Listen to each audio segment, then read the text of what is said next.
How's it going, fellow crafters? Welcome to part 2 of my fungal forest series. A quick note before we begin, this is going to be a long video, so I'm going to provide some timestamps in the description so you can skip to the content that you're looking for. That being said, if you're feeling brave, grab yourself a beer, sit down and relax, and let's dive into this monster video. So my experimentation with texturing foam with heat continues, and I've developed 4 more species for my Underdark terrain. At this point, I have the structures done. All that's left is the painting and the basing.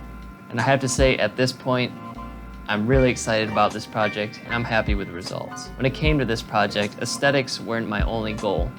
I also wanted to have a lot of playability, a lot of modularity, and I wanted to keep it at a low cost overall. When it comes to my projects, I usually just jump in blindly, start carving away at foam, and kind of just work my way through the process. However, knowing that this project would create an ecosystem that would be used in many of my future Underdark sessions, I wanted to take time to plan out what I wanted to do and get really inspired. To begin planning, I started thinking about the Underdark subjectively. To me, the Underdark should be extremely alien and have very few resemblances to the surface world. When the players venture down into the Underdark, they should feel a sense of wonder and fear, and it should be like discovering a whole new world, like something out of a Jules Verne book. So that gave me a loose idea of the aesthetics I would need. I would need alien elements and cross them over with familiar fungal shapes. To get the alien elements, I drew a lot of inspiration from the deep sea ecosystem of our own Earth. Like the Underdark, the deep sea is in perpetual darkness, it's far away and inaccessible, and it is full of inspiring alien-like creatures with bioluminescence. So in my opinion, it's a great source of inspiration. In a moment, you'll see that one of these organisms is actually not a fungus at all, but inspired by the red tubeworm, or Riffia, from the deep sea vents.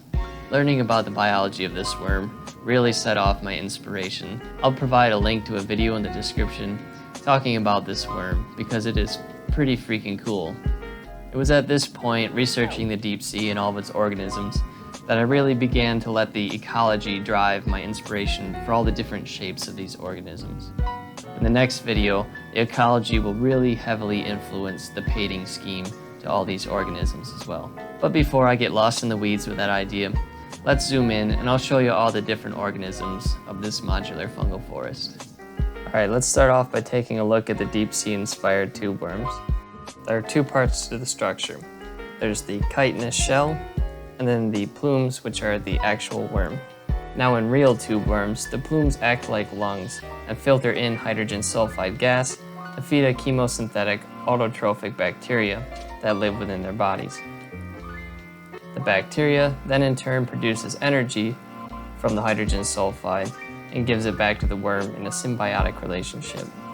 This really cool bacteria inspired me to make it the base of the food chain of my entire Underdark ecosystem. To visually represent the bacteria, I will make it the source of bioluminescence in all the organisms, where areas of high bacteria concentration are painted the brightest. I'll even include it in my tiles as well. Now I was toying with the idea of maybe changing the bacteria's source of energy from chemical to arcane energy. Then the plumes would take in arcane energy from the Underdark's atmosphere rather than chemicals. I like the idea of players extracting the bacteria for stat bumps to magic. Different colors of bioluminescence could coincide with different schools of magic, and then you could get a stat bump to spells of that appropriate school. Once I have my full ecosystem set up, if you'd be interested in seeing a full video about all the mechanics and how it works, let me know in the comments below. When it comes to gameplay, the worms form great natural walls to drive the movement of your players. Because the tubes are spaced apart and are of varying heights, they don't obstruct the player's viewpoint like regular walls can. I will be stat blocking these along with most of the other shapes, but they would be great candidates for a Shrieker adaptation. Just change the 30-foot blind sight radius that sets off the alarm to a 5-foot radius that is triggered by vibration or touch. With this mechanic, you can still create a natural corridor without the PCs constantly setting off the alarms. In that sense, 5-foot clearings between the worms suddenly become a dramatic skill check, especially for a stealthing party. Our next shape is a fungus that was inspired by several different sources that I kind of mashed together to create this very alien shape. These can also serve as walls when placed together and don't obstruct the player's view. They could be benign and non-threatening, or to add a bit of a bite and to keep players from climbing through your natural walls, you could add a mechanic. For example, an overly curious wizard, or perhaps an impetuous barbarian, that decides to touch this creature, or climb over it, can make a save against an entangle spell. If they fail, the mushroom stalks could wrap around the PC and hold them to the base where digestive enzymes are secreted, incurring acid damage, like a fungal Venus flytrap. Next, we have the most familiar shape, these toadstools inspired by the fly agaric mushroom. Now you notice they're a lot flatter on top than the actual mushrooms, but that is a compromise for gameplay. I wanted miniatures to be able to stand on these securely. These should be completely benign to encourage players to use them for their movement. The mushroom caps have a very nice texture with high and low points. Even the bumps on top have their own textures, and using the heat, I've achieved a nice gradual organic slope on the edges.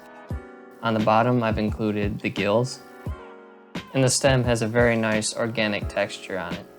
And finally, we have the Morel mushroom inspired fungus. These can be made with a diversity of shapes and sizes. Because of their look, I think they make great candidates for the gas spore mushrooms, but I think I'll run mine as unharmful. These look great clustered together and give a forest aesthetic to your Underdark terrain. I started getting the idea of fortresses or villages made by myconids or mind flayers completely out of fungus. So I found a way to curve the stems of the morel mushrooms to where you could combine two together to create an archway symbolizing a doorway. Now, because most of these shapes are going to have their own individual bases, you have a ton of modularity. You can place them together in bunches, making a forest. You can strategically place them with the archways to make a fortress, or you can spread them out as scatter along a lengthy portion of tiles. Really, there are tons of options. This high modularity combined with the mechanics will dramatically increase the playability of this terrain and will allow your players to interact with your terrain beyond it just serving as a visual aid. So now that you have an idea of the overall project, let's see how I made each of these structures. To begin, we're going to mill up a bunch of pieces using our shiftinglens.com circular cutting jig.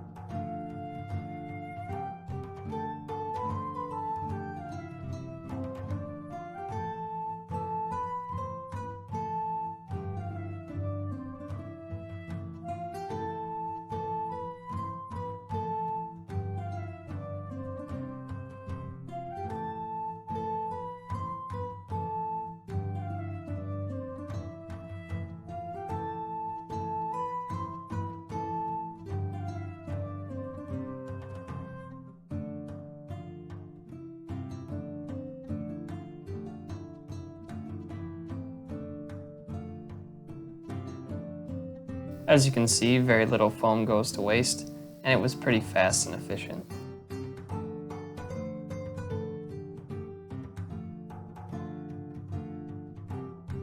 Earlier I said that I don't bother with measurements, but I try and get the base to be about the size of my thumbnail.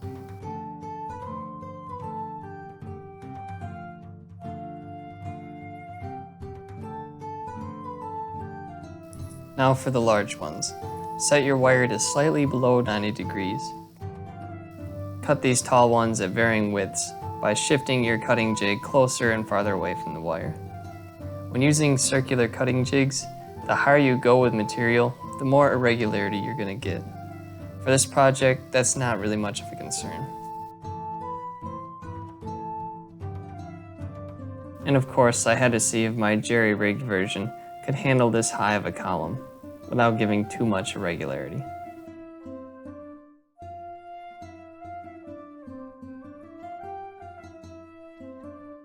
And to my surprise, it handled it pretty well.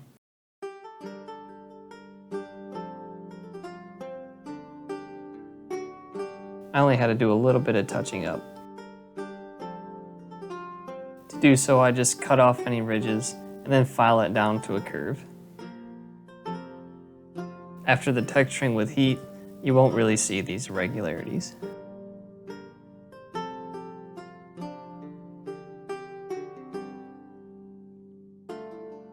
When it came time to mill down thin sheets for the caps, I stayed with my budget theme, and instead of using my Guider Pro, I just used a box set of books. Chances are there's probably an object like this around your house that can get the job done. When you're milling down the foam for the caps, I wouldn't go any thinner than 3/8 of an inch. To make the cut, adjust your wire to a steeper angle.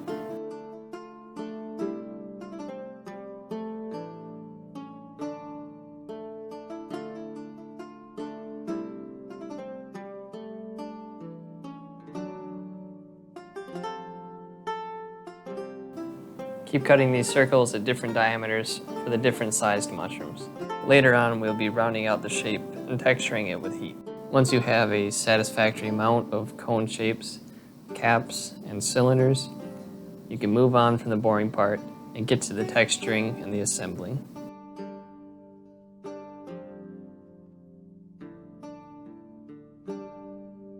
I start the tubeworms by grabbing a large heap of the cone shapes that I milled up earlier. I'm going to be clustering 3 to 5 tubes together, so I want varying sizes. To do so, I just take the standard size and cut it down to the different sizes that I need. You can get 2 smaller cones out of 1 standard size. If you produce some wonky cones when you were configuring your Proxxon cutter and your jig, save them because you can use them here by cutting off the undesirable portions. And at this point, I just keep cracking on until I get a satisfactory amount of cones, keeping in mind that each piece is going to have 3 to 5, maybe even 6 cones on it. I'm also keeping an eye on all my cones so they have a good amount of variance.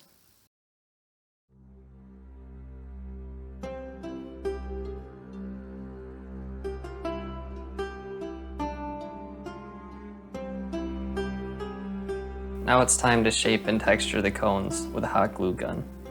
Many of the pieces will have a hole from the circular cutting jig, but if they don't, use a toothpick or a nail to poke the hole in the center. To make the indentation, I go straight in with the nozzle and then swivel it around to make it wider at the top. Then, placing the nozzle at an angle, I smooth out the interior edge, and then I do the same with the exterior edge.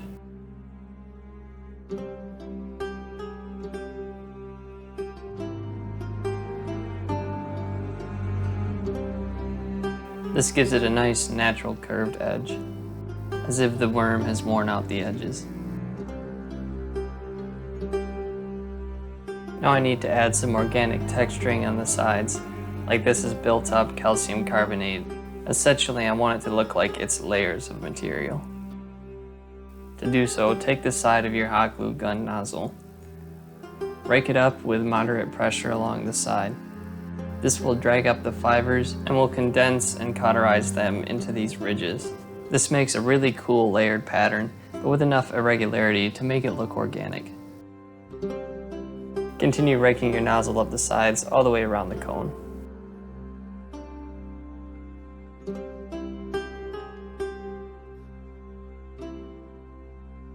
At this point, the cone has pronounced ridges in between the spots where I textured. To get rid of those, I just rake the nozzle up along the ridges, and that will smooth them out. While I'm doing this, I change the amount of pressure I'm applying with the hot glue gun nozzle. This adds a bit more irregularity to the overall shape.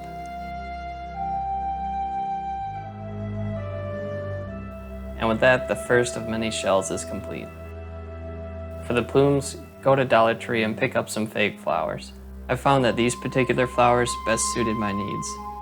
They have a ton of these thin leaves that will be used for the plumes, and they also have other pieces that would be great for future projects. I found that the easiest way to trim these down is with some nippers.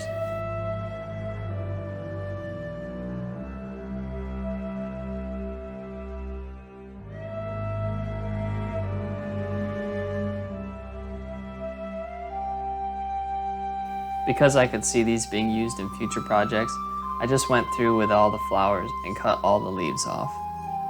Each piece of tubeworm terrain is going to need about 6 to 9 leaves. I don't plan on having every shell with the plumes exposed. The ones that do, it's going to be a 3-pronged plume, so 3 leaves per tube. The plumes aren't going to be attached to the shells until after painting, so I'm not bothering to trim them down at this point.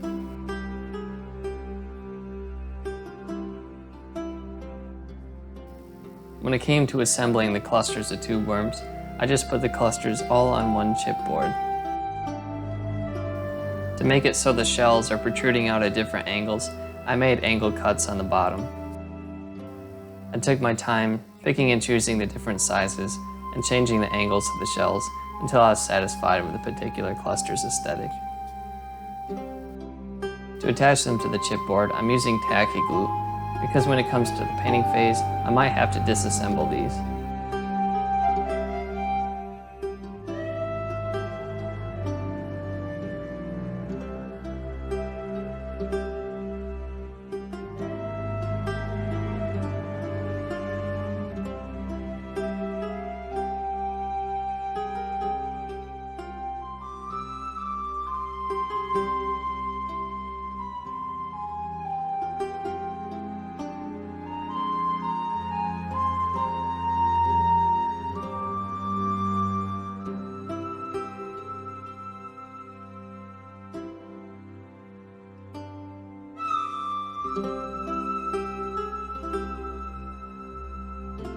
Once I had all the clusters I needed, I began drawing irregular shapes that I'd later cut out for the bases.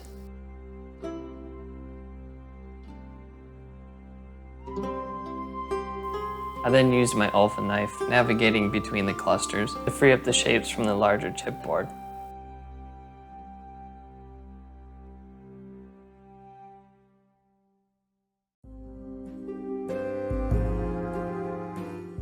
I found it a lot easier to use scissors to cut out the irregular shapes. I'm going to be beveling the edges, so I'm not worried about any imperfections of the cut.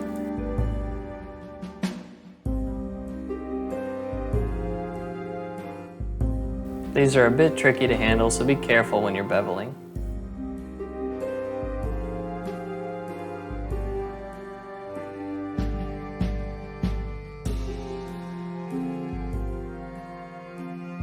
And that's it for the tube worms for now, until painting.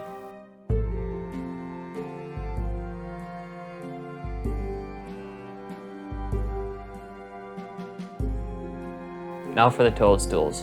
I begin with the caps.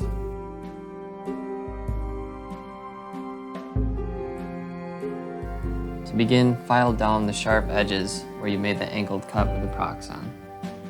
If you don't file the sharp edges, when you apply the heat, it's going to melt that foam with the low surface area into a very noticeable line.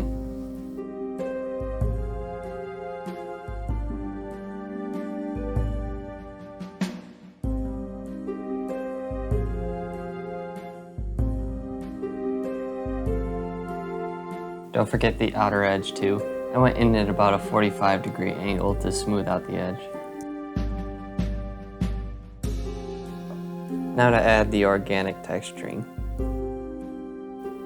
Whenever using open flame to texture XPS foam, make sure you're in a well-ventilated area or wearing a respirator, and be light-handed with it.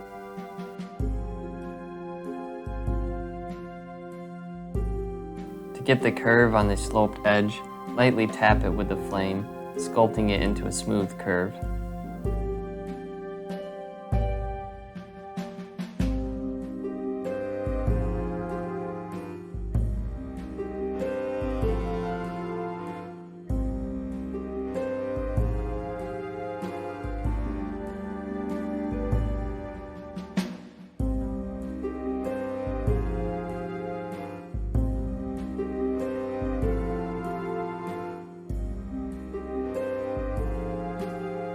Hit up the outer edge to break up that perfect circle.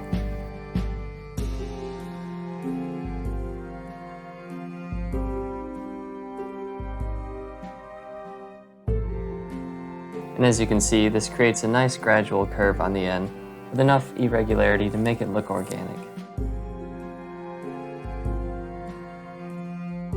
Now to texture the tops, you use pretty much the same principle. Just lightly tap it, creating small valleys and some variation to the surface. And again, be light-handed with this. You can always add a little bit more heat to make more variance, but you can't take it back.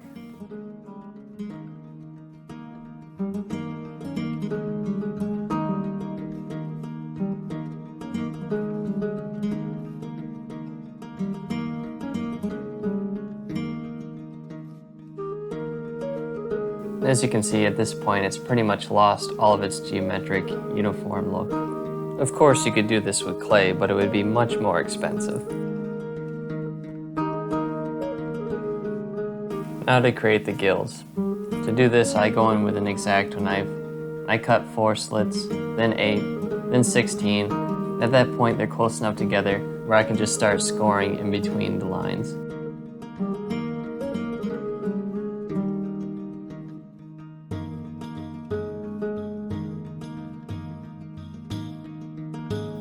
Once you have enough lines, go in with the heat again. Heat will spread apart the gills and make them more pronounced.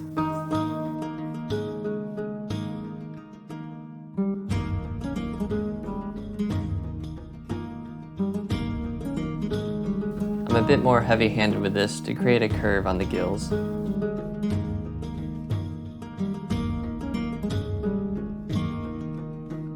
Leave the middle untextured because you want that level for when you connect the stem.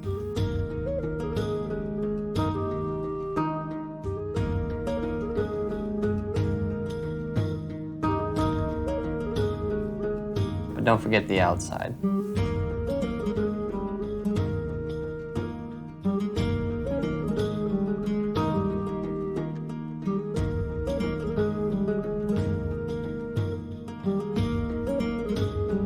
I then finish it off by revisiting that outer edge, adding a bit more irregularity.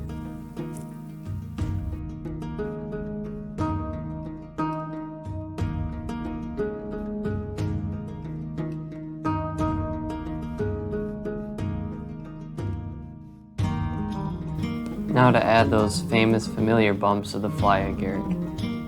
You don't want any resemblance to a pattern at all when deciding where to place the bumps, because you're going to have to hide that every single mushroom has a bump in the very center. That center bump hides the hole from the circular cutting jig. For the bumps, I use those little foam pellets you can get at Dollar Tree. I cut the pellets in half to create a flat side. The pellets have a variation in their sizes, so I make sure to select different sizes for each mushroom.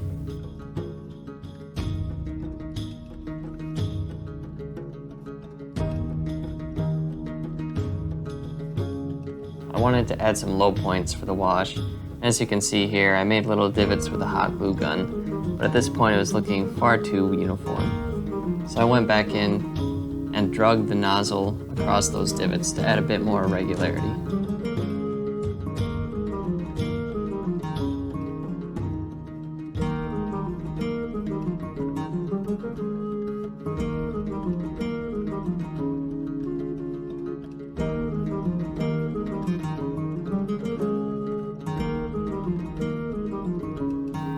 To texture the stems, use the same principle that was applied to the tubeworms. After checking reference pictures, I decided to smooth out the bottom. If I were to do this again, I might make the stems more conical and then try and make a bulbous bottom. Apply flame to the texture we made with the hot glue gun. The flame makes it much more pronounced.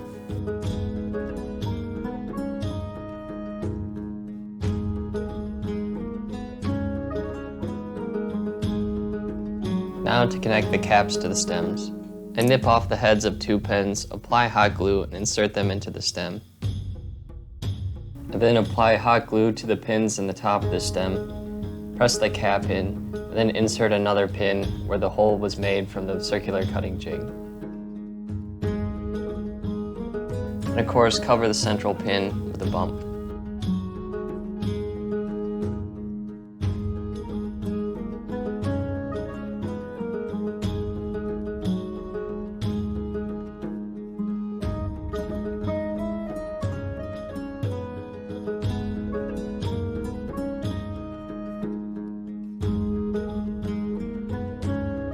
I wasn't quite satisfied with the low point textures, so I went in and made clusters of little tiny divots. To texture the bumps, I went straight in with the nozzle. This creates bumps upon bumps. I then went in at different angles to add some irregularity to it.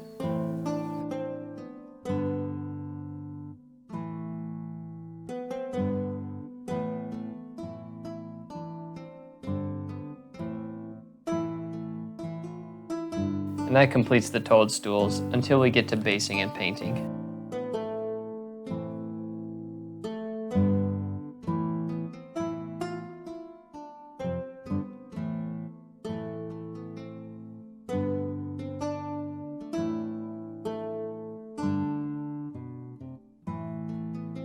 Start the Morel-inspired mushrooms by cutting out a bulbous shape. A knife or a proxine cutter both work. Smooth out the rough edges with a file.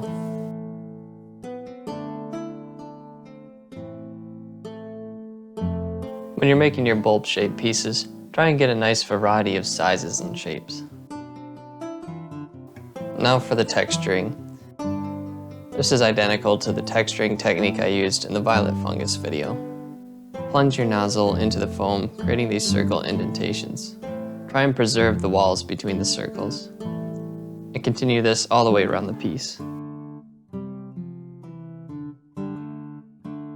In case anybody's wondering if this creates buildup of XPS foam on your nozzle, it doesn't at all.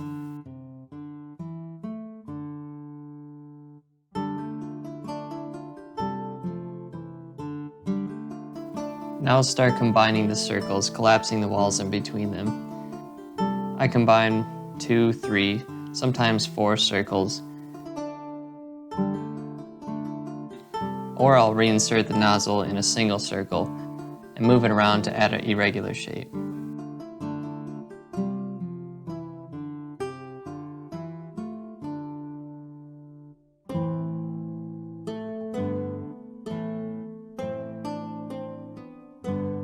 Go at this with an artistic eye. You don't want to create a noticeable pattern. You can also add some variation in depth. After you collapse the walls, just press the nozzle in at an angle. Make sure you don't have any perfect circles left over. And with that, we have the top portion of our morel mushroom. For the morel mushroom stems, take some of those cone shapes that you milled up earlier. Cut them at varying lengths and widths. Then use the same texturing method that was used for the tubeworms and the stems to the toadstools. However, to add some variance between the different species, I kept the ridges on this one. Then, in between the ridges, I made little indentations.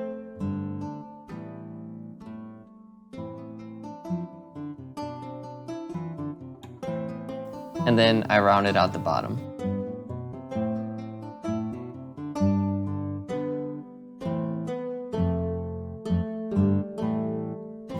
Being a Michigander, I've seen a lot of morel mushrooms in the wild, and you'll notice a lot of them have curved stems, so I wanted to find a way to achieve that. I start by drilling a hole through the stem, although you could use a toothpick for this.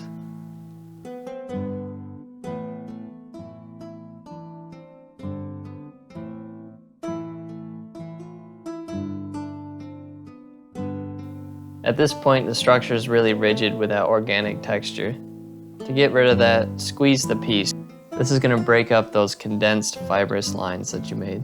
The lines remain visually, but they're broken apart so they can flex, kind of like chainmail.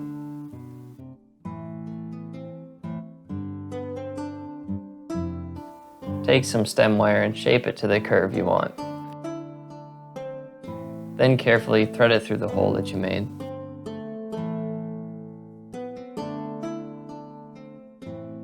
If you feel the wire beginning to snag, pull it out, reshape it, and try again. You don't want to puncture the foam.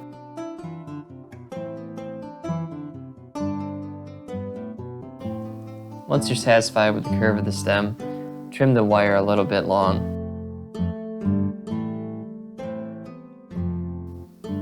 Then add some hot glue to the bottom and push it towards the top. A little extra wire at the top is actually desirable because it's going to help secure the cap to the stem.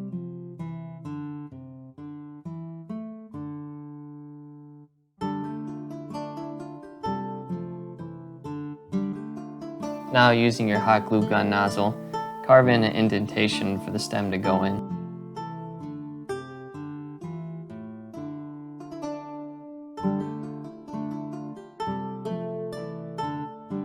You may have to taper the top of the stem.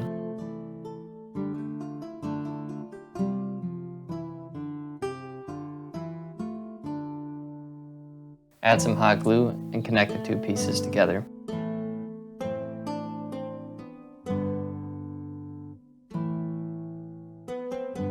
Hold them close together for a moment so you don't get an unsightly ridge.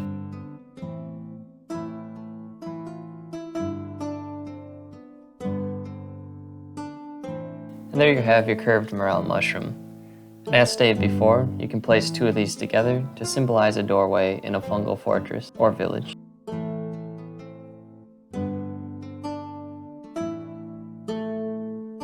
And now onto the final fungus.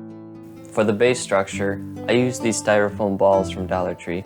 I was worried at first because on the package it says floral foam, but I did some research and it's not the same thing. That being said, when working with this, a lot of particles fleck off and you don't want to be breathing that stuff in, so I keep a vacuum on hand. I begin by cutting about 1 centimeter below the halfway point, and then I shave off the bottom so it can lay flat. When I do the cut at the midline, I do it at a slight angle. That way, when all these pieces are placed together, there's some variance in their direction, adding to that organic aesthetic. And as you can see, I'm vacuuming up as I go. In a moment, I'll be texturing this into a bowl shape with heat, but to give it a head start, I cut out a divot in the middle.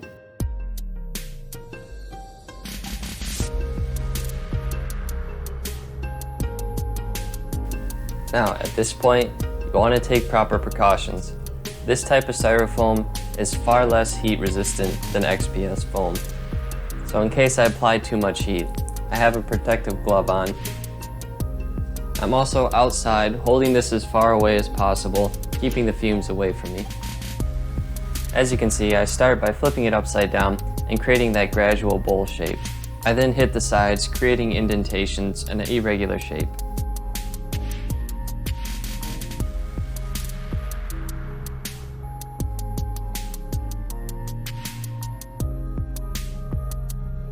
Don't be heavy-handed with the flame.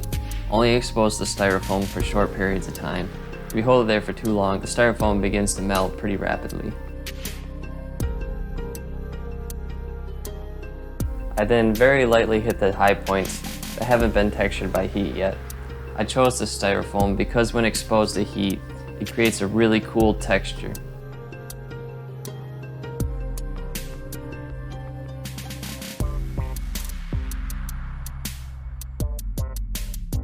Mushroom caps are super quick and easy.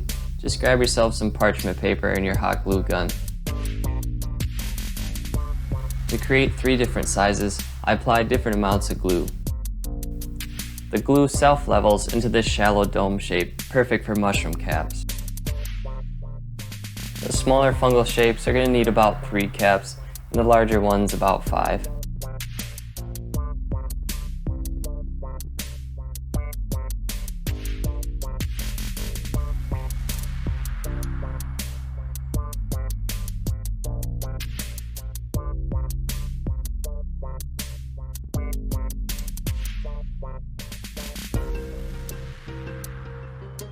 For the mushroom stalks, I use stemming wire from Walmart. It's about $1.30 a pack.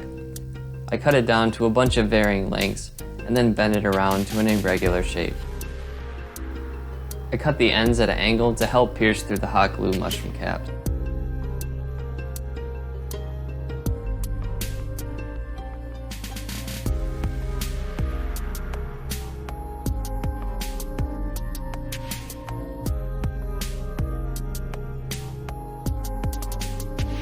To create a very secure bond, I use super glue and baking soda.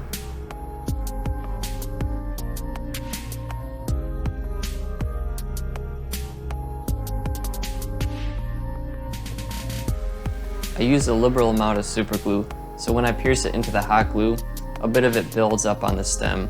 That buildup can be used with a baking soda to give it a very secure bond.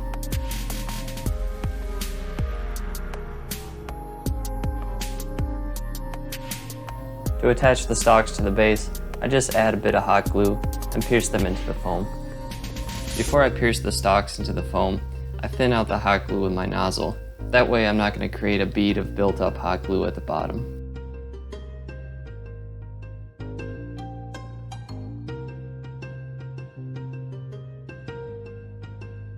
And very much like the assembly with the tube worms, I take my time picking and choosing and positioning the pieces.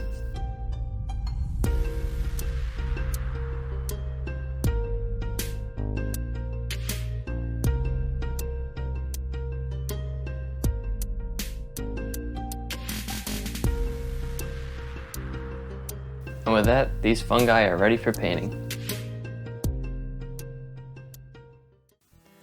And there you have it, 4 dynamic types of terrain for your Underdark sessions. In the next video, I will be basing these and painting them up with bioluminescence. Being a lover of biology, my imagination really ran away with this one. Now I have a ton of ideas for an Underdark campaign. After this craft, I may revisit the Underdark with some videos on room designs, mechanics, and the sort. I hope you found this video useful, and if nothing else, I hope it demonstrated how versatile foam can be when texturing and shaping with heat. Is there something you would have done differently? Did this inspire ideas of your own? Please let me know in the comments. I'd love to have some discussion and hear your thoughts on the project. If you ever make one of my crafts or something inspired by them, I'd love to see it. Post it on the Tabletop Crafters group page and hashtag theartistDM. I spend an unhealthy amount of time on that group page, so I'll definitely see it. And of course, if you like what you saw here, hit that like button, and if you haven't yet, please subscribe. I have many more videos on the way. That's it for today. Thanks for watching, and be sure to check back in for the painting and basing. And as always, keep on crafting.